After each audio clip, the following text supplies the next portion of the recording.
Selamat pagi teman-teman, kita berjumpa lagi ya dalam edisi vlog terbaru ya dari blog Strategi Manajemen, blog bisnis terbaik nomor 1 se-Indonesia. Dengan blogernya saya sendiri Yudhya Antareksa ya dari blog strategimanajemen.net. Bisa Anda googling ya, blog Strategi Manajemen. Kali ini kita akan membicarakan sebuah buku yang menarik ya berjudul Grit ya, The Power of Passion and Perseverance ya. Ini bukunya ya, bisa Anda lihat ya, Grit. Karangan dari Profesor Angela Duckworth, ya, salah seorang pakar psikologi dari University of Pennsylvania. Buku ini beberapa waktu yang lalu menjadi bestseller, ya, bisa Anda lihat ini ya, Grit. Menjadi bestseller di New York Times bestseller dan Amazon.com. Hari ini memang belum diterjemahkan ini buku ini ke edisi Indonesia, tapi saya menduga mungkin 1 bulan lagi sudah akan ada terjemahannya, karena ini buku laris, ya. Buku ini menjadi fenomenal karena di dalam buku ini Profesor Angela menunjukkan bahwa grit, ya, elemen grit ini merupakan elemen yang paling fundamental untuk merajut hidup yang cetar membahana. Ya. Jadi sejauh mana level grit Anda itu akan menentukan apakah Anda bisa meraih impian-impian yang indah atau tenggelam dalam kenestapaan. Ya. Nah, pertanyaannya apa itu sih grit itu? Grit itu apa sih sebenarnya? Sebenarnya sederhana ya, mas-mas ya, mbak-mbak ya. Grit itu daya resiliensi ya, daya juang. Bahasa awamnya mungkin keteguhan, kegigihan. Ya. Daya juang, ketekunan, kegigihan atau daya resiliensi. Nah, Profesor Angela dalam berbagai riset di dalam buku ini menunjukkan bahwa daya resiliensi, kegigihan, keteguhan itu ternyata elemen yang paling fundamental untuk membuat Anda sukses menjalani hidup, ya.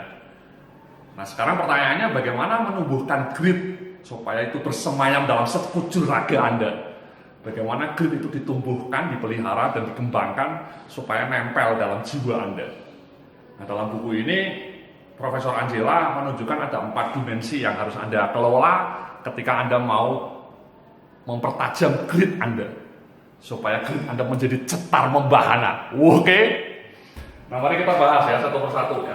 Jadi ada 4 dimensi grit. Ya, 4 dimensi grit.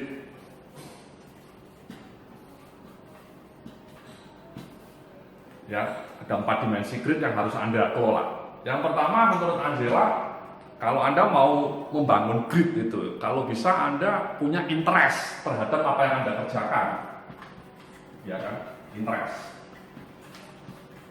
Ya. Jadi penelitian Angela, Profesor Angela menunjukkan kalau Anda punya interest, mungkin bahasa sekarangnya passion ya, minat ya, terhadap subjek yang Anda tekuni, Anda jauh lebih tinggi daya juang terhadap subjek itu. Ya. Contohnya misalnya saya nih ya, saya dari tahun 2007 ngeblog ya, blogging tanpa henti sampai hari ini, itu kan konsistensi yang luar biasa menurut saya gitu ya. Nah, kenapa itu bisa terjadi? Karena mungkin saya punya interest terhadap blogging. Ya, saya cinta menulis, saya cinta berbagi ilmu melalui tulisan, melalui video seperti ini. Sehingga daya tahannya panjang ya. Karena blogging itu seperti maraton, ya, bukan sprint. Ya, itu terjadi karena mungkin saya punya interest yang tinggi terhadap blogging. Itu contoh saja. Ya, jadi Profesor Angela mengatakan bahwa Anda mungkin quote-unquote akan mudah menyerah ketika Anda menekuni subjek yang Anda sendiri tidak begitu cinta terhadap subjek itu, atau mungkin tidak menyukainya. Ya. Interest di sini mungkin tidak perlu harus sampai rasa cinta yang mendalam ya. Paling tidak Anda punya minat lah terhadap bidang itu. Ya. Contoh lainnya, saya kemudian juga menekuni dunia konsultan ya. Saya bekerja sebagai seorang konsultan.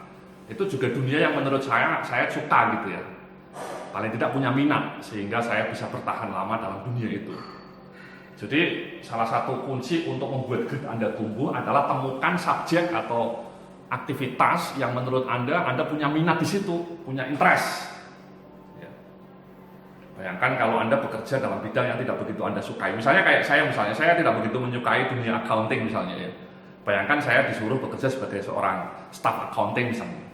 Ya tentu saya akan mudah menyerah karena itu bukan dunia yang saya sukai gitu ya.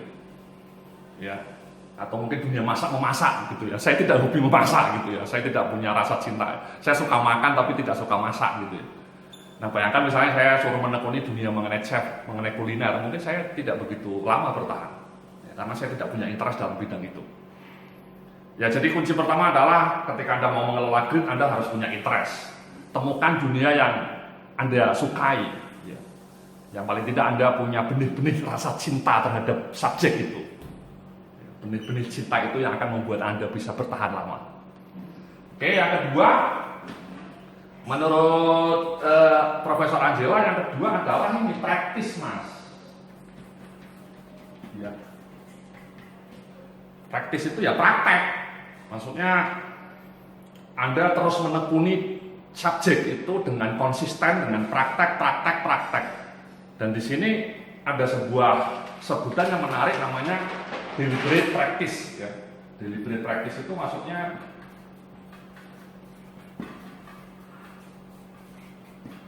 deliberate practice, ya. Maksudnya ketika Anda mempraktekkan subjek yang Anda tekuni itu, Anda juga punya semacam target, tidak sekedar praktek gitu ya. Jadi tidak hanya sekedar mengerjakan tugas Anda. Tanpa ada deliberate practice, sebenarnya Anda hanya terjebak pada rutinitas. Contohnya ada salah seorang karyawan misalnya kerja di sebuah bidang selama bertahun-tahun, selama 10 tahun misalnya. Tapi sebenarnya dia mengerjakan hal yang sama. Itu bukan berarti dia punya pengalaman kerja 10 tahun, bukan. Dia kerjanya 1 tahun diulang 10 kali. Jadi tidak ada kemajuan, tidak ada improvement, stuck, going nowhere. Itu karena tidak ada deliberate practice. Ya, deliberate practice itu artinya Anda menekuni bidang Anda, mempraktekkan bidang yang Anda tekuni itu dengan satu tekad bahwa Anda harus improve tiap hari, tiap minggu, tiap bulan harus improve. Contohnya misalnya katakanlah contoh saya punya bisnis online. Saya juga menyukai dunia online ya. Saya sedang menekuni misalnya email marketing. Ya. Saya praktekkan lah. Ya, saya belajar mengenai email marketing dan kemudian saya praktekkan dan kemudian di situ saya juga punya target bahwa hasil dari praktek ini at least saya misalnya dalam 1 bulan bisa mengumpulkan pelanggan email sampai 2.000 orang atau bahkan 3.000. Jadi saya punya target bahwa saya mengerjakan berbagai teknik mengenai email marketing, tapi sekaligus juga punya sasaran bahwa tiap bulan pelanggan email saya harus bertambah minimal 2.000 orang. Dan kemudian mungkin bulan-bulan berikutnya nambah lagi. Jadi ada semacam target yang ingin Anda raih supaya teknik atau kemampuan Anda dalam bidang itu meningkat. Ya. Jadi saya membayangkan bahwa kemampuan saya dalam email marketing akan makin meningkat kalau saya mampu mendapatkan pelanggan makin banyak. Jadi praktisnya itu tidak hanya sekedar praktek, ya, tapi Anda punya target yang mau Anda kejar, target improvement. Ya. Jadi again, temukan ya bidang yang Anda ingin tekuni, Anda punya minat, dan kemudian Anda praktekkan. Dan ketika mempraktekkan bidang Anda itu, Anda kalau bisa punya improvement goal. Improvement goal, sehingga Anda makin hari makin tumbuh, tidak stuck, going nowhere. Ya. Jadi itu yang kedua, Mas, practice dengan teknik deliberate practice. Ya. Deliberate practice itu artinya Anda praktek dengan tekad bahwa Anda tiap hari ada improvement. Ya. Tiap minggu ada improvement. Oke? Itu tadi ya 1, 2. Nah, yang ketiga ini, Mas. Ya, yang ketiga saya tulis di sini. Yang ketiga menurut Angela, kalau Anda mau menumbuhkan grid itu, yang ketiga adalah purpose. Ya. Anda punya purpose. Ya. Jadi tujuannya apa sih ya? Anda tadi menekuni bidang Anda, kemudian Anda praktekkan, apa sebenarnya tujuannya? Contoh simpel, contoh saya tadi ya, blogging misalnya. Saya mencintai dunia blogging, dan saya praktek, tiap minggu saya menulis terus ya. Dan kemudian improvementnya, targetnya ya kalau bisa makin banyak pembacanya, makin banyak komentarnya, makin banyak yang nge-share gitu ya. Itu kan praktisnya dengan target improvement. Dan kemudian apa sih tujuan saya ngeblog?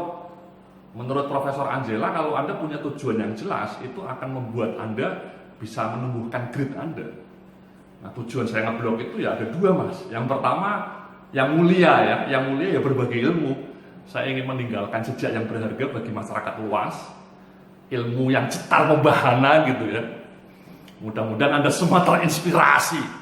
Itu tujuan mulia saya. Yang tujuan kedua lebih ekonomis ya, lebih komersial ya. Saya berharap dengan ngeblog saya menjadi dikenal dan kemudian saya bisa jualan produk-produk saya. Jadi tujuannya ada dua. Ada yang beyond money dan yang kedua karena mungkin tujuan ekonomi ya.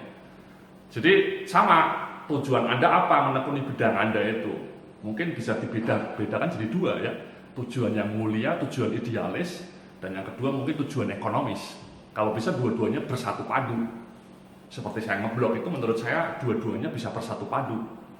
Berbagi ilmu tapi sekaligus juga mungkin bisa mendapatkan manfaat ekonomis. Oke? Nah yang terakhir, menurut Angela Duckworth, selain purpose yang terakhir itu hope mas. Hope. Ya. Jadi Anda akan punya grip yang besar kalau Anda punya harapan. Bayangkan kalau Anda menekuni bidang yang Anda cintai, kemudian Anda praktek, Anda punya purpose, tapi Anda merasa bahwa tidak punya harapan bahwa yang akan Anda tekuni itu akan menjadi sukses. Itu dangerous. Ya. Anda akan mudah surut. Kalau Anda pesimis, Anda tidak punya harapan, merasa bahwa harapan untuk suksesnya kecil, biasanya grip Anda akan nyungsep, ya, tenggelam dalam kesunyian. Ya. Tapi kalau Anda punya harapan bahwa apa yang saya tekuni ini someday pasti akan berhasil, bahwa apa yang saya jalani dengan sungguh-sungguh ini suatu saat pasti akan mendatangkan impact, itu biasanya grip Anda akan tumbuh. Ya. Contoh seperti saya ya, saya ngeblog, saya punya harapan bahwa blog saya makin dikenal, blog saya trafficnya makin meningkat, dan yang download buku-buku saya di blog saya juga makin meningkat. Saya optimis bahwa itu akan terjadi. Ya, kenapa optimis? Karena kualitas tulisan di blog saya itu bagus gitu ya, lumayan lah, keren gitu ya. Sehingga saya punya harapan positif bahwa blog saya tetap akan menjadi terbaik nomor 1 se-Indonesia. Ya, mudah-mudahan seperti itu mas ya. Jadi ada keyakinan positif bahwa apa yang saya tekuni ini bisa bermanfaat dan juga bisa mendatangkan hasil yang positif bagi kehidupan saya. Oke? Ya jadi itulah ya. Jadi itulah 4 dimensi ya. 4 dimensi dari bagaimana Anda bisa membangun grid. Ya, jadi yang pertama kita ulangi. Anda harus punya interest. Kemudian praktis ya, jangan cuma bengong ya, plongo gitu ya, lolo gitu ya. Kalau lolo ya Anda tidak akan pernah berhasil mas ya, harus praktek gitu ya, dengan gigih. Nah setelah praktek dengan gigih ya, kemudian ada purpose, apa tujuannya, dan kemudian Anda punya harapan indah, harapan positif tentang masa depan Anda. Itulah 4 dimensi dari grid yang akan membuat hidup Anda menjadi cetar membahana. Oke? Terima kasih, itulah ulasan ringkas dari saya mengenai buku grid. Mudah-mudahan bisa memberikan inspirasi. Salam sukses, penuh keberkahan.